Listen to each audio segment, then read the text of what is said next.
Hello. Today's book is called Final Exit.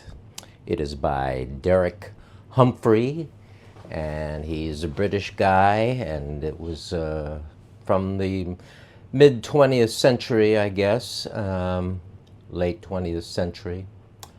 It is about end of life and about the right of the person to determine their own exit at the end of life. I'm not going to use the S word in case that's something that gets me banned from YouTube or whatever, but maybe you get the idea. It's about people in pain or in suffering or just getting old and determining that they have had enough and either it's too much pain or whatever and it's time to get out. And the bulk of the book goes into how this is achieved, how one can bring the end on themselves in a ethical sort of way that doesn't harm others and is the best plan possible. He goes through a lot of means, like the ever popular cyanide capsule that we see in movies so often, where the say the spy or the counter spy has a cyanide capsule for whenever he does get captured and he doesn't want to be interviewed by the opposition, tortured to give up information, whatever. So he just pops the little cyanide capsule and dies in like 30 seconds, and that's the end of it. Well, Derek Humphrey debunks the cyanide bit. It's not easy to get cyanide if you're not a chemist and not known by the chemical supply companies and being able to just buy it or one of its derivatives to concoct such a drink. He talks about how to do it. You put it in a drink and let it dissolve, and but he says it's really not a good way. It's often kind of painful, and it doesn't just kill you in 30 seconds as it does in the movies. So he says, don't do it that way. There's a lot of, in the beginning, a lot of don't do it this way, don't do it that way. Self-hanging. Self-hanging is also a potential problem in that you end up just choking, and you die from the loss of air and being choked in order to have a good hanging, like in the gallows in the movies. Once again, it involves like a 6-foot drop of sheer drop with the noose around the neck, so that the neck gets snapped at the end of that, and death results from the breaking of the neck right there at the head, and instead of choking to death. And as well, he talks about the ethics of leaving yourself somewhere where others would find you. Same thing with a gun. It's not that easy to kill yourself with a gun. You can shoot and then survive. It's a bloody mess that someone else has to find and clean up, therefore unethical, and it's nasty, no good. So don't shoot yourself with a gun either. Although I know that it happens a lot, and it's some of these harsher things occur because there is really no way out, because it's kind of banned. He talks about the law in various countries and various states about euthanasia or ending one's own thing, and doctor assistance and availability of certain drugs for doing this. And some countries have had a tolerance of allowing this. I think he mentioned Switzerland, a couple others. And various states have been adjusting the laws to permit something like this more to happen, instead of just leaving people to suffer while their insurance or their wealth gets cleaned out by the medical system, trying to cure something that is incurable, and just a matter of time before they drop off anyway. So he goes through a number of these things. Oh, the exhaust, car exhaust in the garage.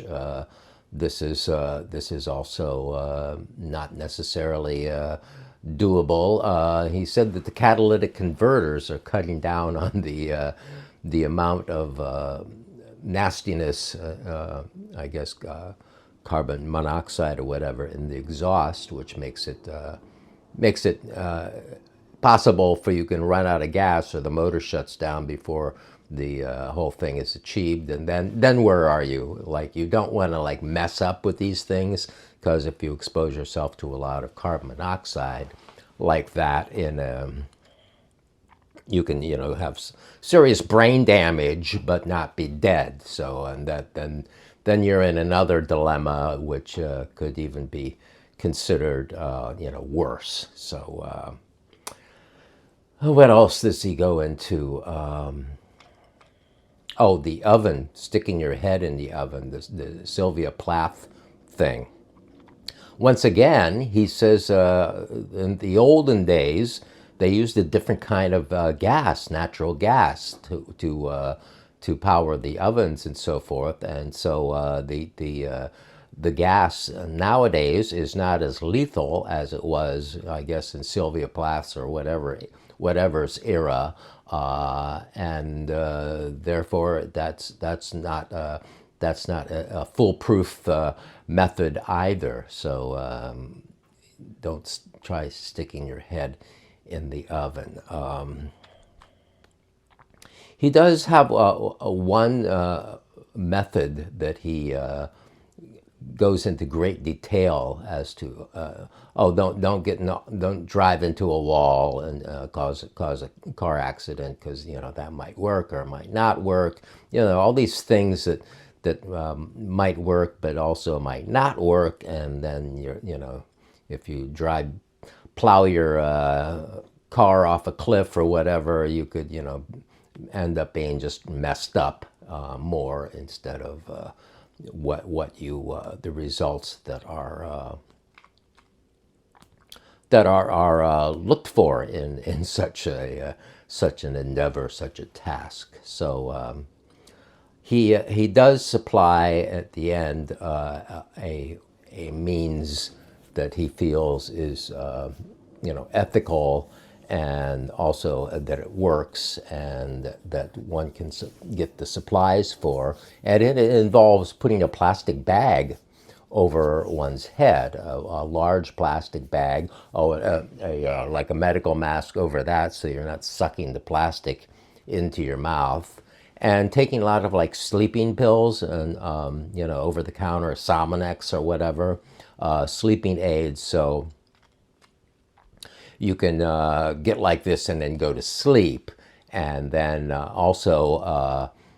he also involves helium, and you can buy helium for kids' balloons at toy stores. And a little tank of helium also is attached to this bag, and so you breathe in the helium instead of oxygen, and this helps in doing this. So I didn't listen to all the details. I've listened to this on an audiobook. It was an audiobook, because I have this Audible thing, so I've been listening to audio books as well as reading, because when I'm running around, I just listen to an audiobook, and especially when it's a while to get the book out of the library, like the new Chaplin, Charlie Chaplin versus the Government. I'm listening to that one now because it was a long waiting list to the library, and I wanted to listen to it and give a review because I love Charlie Chaplin, and I don't love the government as much when they attack people like Charlie Chaplin. So, yeah, so he has this method at the end, which he describes in detail, of using the plastic bag over the head and elastics around around the neck, and also putting this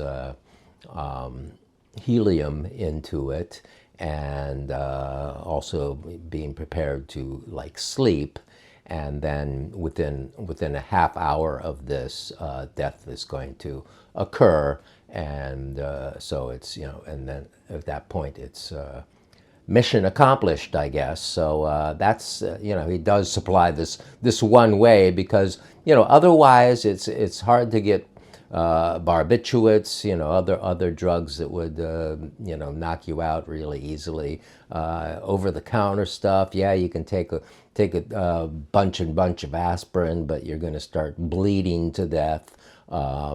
Your stomach is going to start bleeding, and it's going to be painful.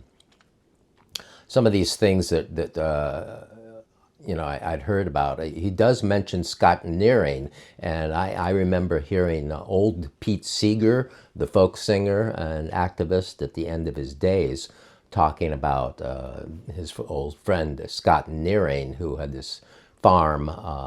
Helen and Scott Nearing were like subsistence farmers and activists, whatever, and so Scott Nearing, the story goes, is that he stopped taking food at the end of his life when he was like 100 years old or whatever, and that was his method of leaving. So I thought maybe this was a kind of an ethical way to do it, and it seems like it is, because it's just like, okay, enough. I'm not taking anything more from the earth in. If I don't want to be sustained by the earth, I'm not going to take anything more from it to empower myself. So, in that way it feels ethical. But once again, he says, if you're healthy, if you're, younger, not like, really frail, an old person, it could, even if you're like in your 80s, he talks about one lady in her 80s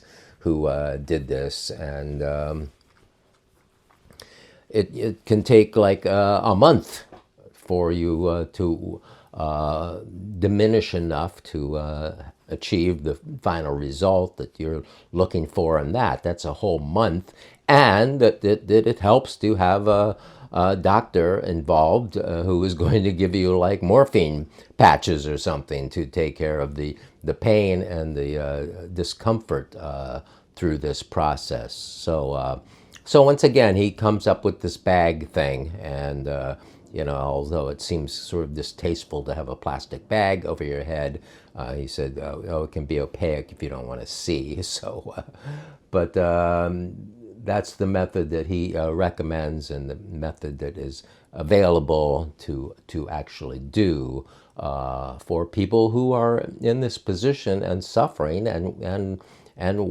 want to and should have the right to end things as they feel fit, because